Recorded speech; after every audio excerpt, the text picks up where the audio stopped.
Por que eu li esse texto de Mateus, capítulo 28, a partir do versículo de número 16? Porque este é, digamos assim, um dos textos áureos da missão. É um dos textos áureos da missão, daquele que quer se envolver com o trabalho missionário, com a obra missionária, não apenas a obra missionária transcultural, mas o testemunho da fé. Você pode não ter sido chamado por Deus para atravessar o oceano. Você pode não ter sido chamado por Deus para ultrapassar barreiras transculturais. Mas com certeza absoluta, você tem um chamado para anunciar a Cristo até que Ele venha. Você pode não ter sido chamado para cruzar o Oceano Atlântico, mas você foi chamado para pelo menos cruzar a rua, atravessar o muro da sua casa, atravessar o limite para um bairro diferente do seu e anunciar naquele lugar a glória que vem no nome do Senhor Jesus. Por que eu li esse texto?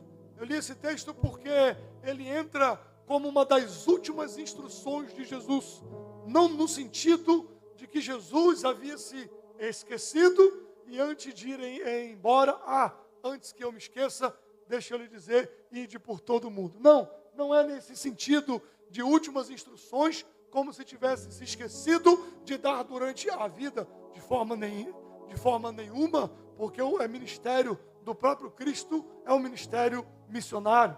Mas essas últimas instruções, Jesus deu para os discípulos de forma muito clara, para que eles tivessem em mente as orientações sobre o que fazer e como fazer. 2000 anos se passaram e essas palavras continuam tão reais, tão fortes e tão atuais, como se Jesus estivesse dentro da Assembleia de Deus de Monteiro, nesta conferência missionária, e a sua própria voz estivesse dizendo para nós: ide por todo mundo e fazei discípulos de todas as nações.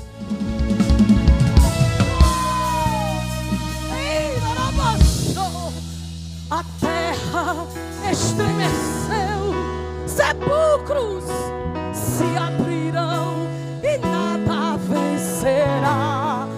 Não vai vencer, não vai, porque ele perguntou à morte: onde estás?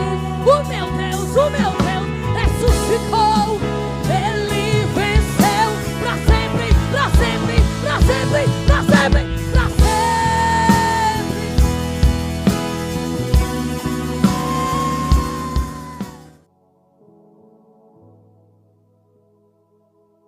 O apóstolo Paulo,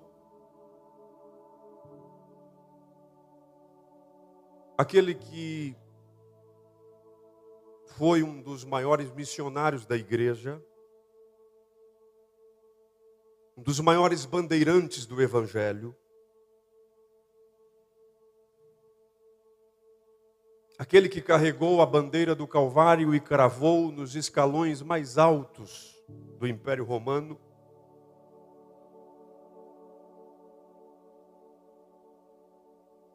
aos Romanos, no capítulo 1, no versículo 16, Paulo disse: eu não me envergonho do Evangelho,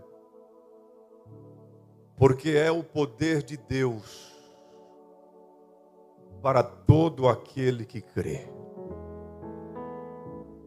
Primeiro do judeu,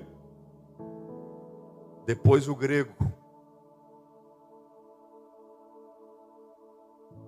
Paulo disse que somos o que somos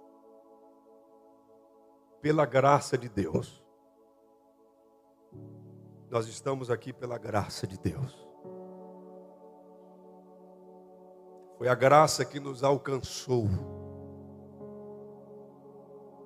Ela foi nos lugares mais inóspitos, mais imórbidos, aonde ninguém foi. Nenhum pregador chegou, nenhum evangelista eloquente chegou lá, nenhuma estrutura bem montada conseguiu chegar, mas a graça chegou. e lhe resgatou e nos trouxe para a sua presença. Quantos foram resgatados pela graça de Deus?